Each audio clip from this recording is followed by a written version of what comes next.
Good morning. Good morning. ఇప్పటిదాకా మాట్లాడిన వాళ్ళందరూ ఆల్రెడీ డబ్బు సంపాదించాలని వాళ్ళ మైండ్ ఉంది, ఉందా లేదా? అంటే వాళ్ళ తలకాయలో ఏదో ఒకటి డబ్బు సంపాదించాలి, పిల్లల కోసము, జాబ్ కోసము, లేకపోతే ఏదో ఒకటి చేయాలని ఉంది. సో నాలాగా హౌస్ వైఫ్ ఎంతమంది ఇక్కడ? House wife చేతులెత్తండి. జాబ్ చేస్తే వంట చేయలే, ఎట్లా జాబ్ చేస్తే హౌస్ వైఫ్ కాదా లేడీస్?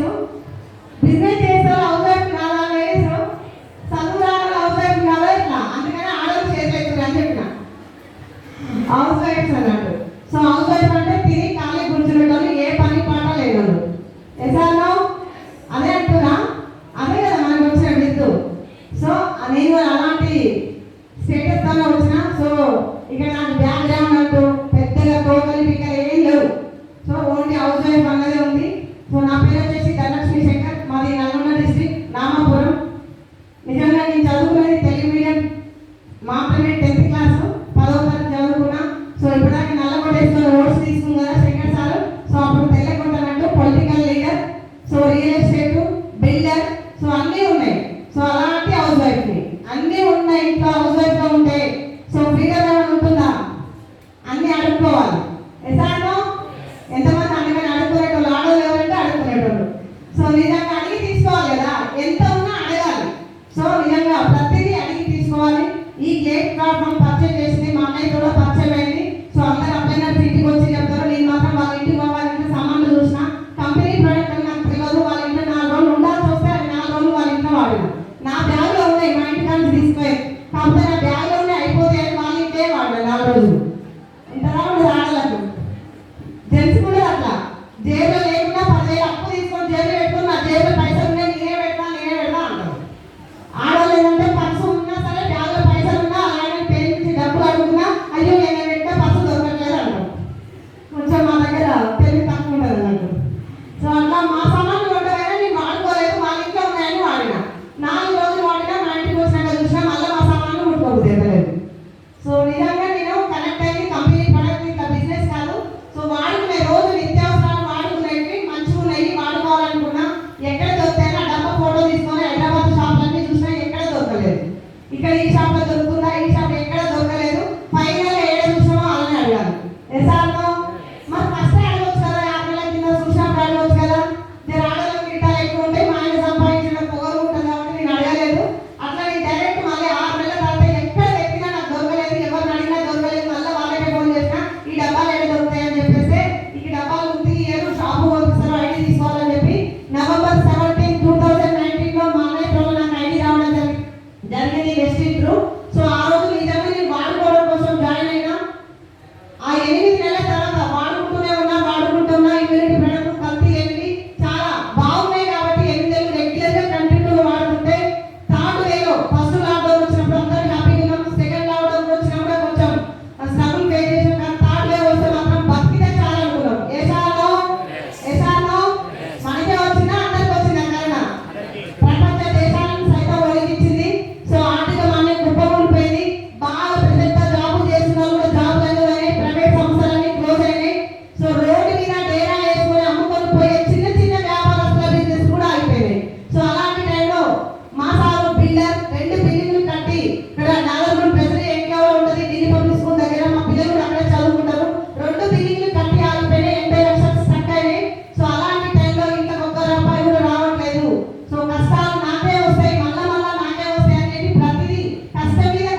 ఎందుకు నీ బాధ్యత తెలుసుకోలేదు? అసలు నా జన్మ ఏంటి? ఇన్ని రోజులు అమ్మా నాన్న మీద ఆధారపడ్డా, ఇప్పుడు భర్త మీద ఆధారపడ్డా, ఇప్పుడు కనుక ఏమైనా జరిగితే చుట్టాలలో మంచి పేరు లేదు, ఎందుకంటే మా సార్ కాలంలో దించేటోడు. సో ఫ్రెండ్స్ అనేటోళ్ళు నాకు లేదు. ఆడపిల్లలు ఇంట్లో నలుగురు ఆడపిల్లలు ఇంట్లో పుట్టిన ఆడపిల్లకి ఫ్రెండ్స్ దోస్తులు చుట్టాలు బయట టూర్లు ఏముండవు, ఉంటాయా? సో అలాంటివి నీ పరిచయం లేదు, మరి చుట్టాలలో మంచి పేరు లేదు. మా సార్ చేసిన బిజినెస్ ఎక్కడికి దూరలేదు, డబ్బు ఎంతుందో తెలియదు, అప్పు ఎంతుందో తెలియదు. ఆ రోజు చెప్పిన విషయానికి ఒక్క అవకాశం నాకు ఇవ్వు, బిజినెస్ తర్వాత ఒక 5,000 పిల్లలకు పాల ప్యాకెట్లకు కూరగాయల బిల్లకు వస్తే చాలా కొన్ని బిజినెస్ పికప్ చేసిన. ఇది 100% ఒక 5,000 కోసమే సార్ ఇక్కడ ఉన్న నేను 5,000% లాగానే ఉంటా. 7 లక్షల పర్సెంట్ లాగా ఏ రోజు నేను అనుకోలేదు. ఫస్ట్ రెస్పాన్స్ నా ఒక బాధ్యత అన్న పదం నన్ను బతికించింది. డబ్బు కాదు బతికించింది, ఫ్యామిలీ కుటుంబ బాధ్యత మనం చూసుకోవాలి. సో భర్త కష్టాల్లో తెలుసుకోవాలి, పిల్లలకి ఏం కావాలో తెలుసుకోవాలి.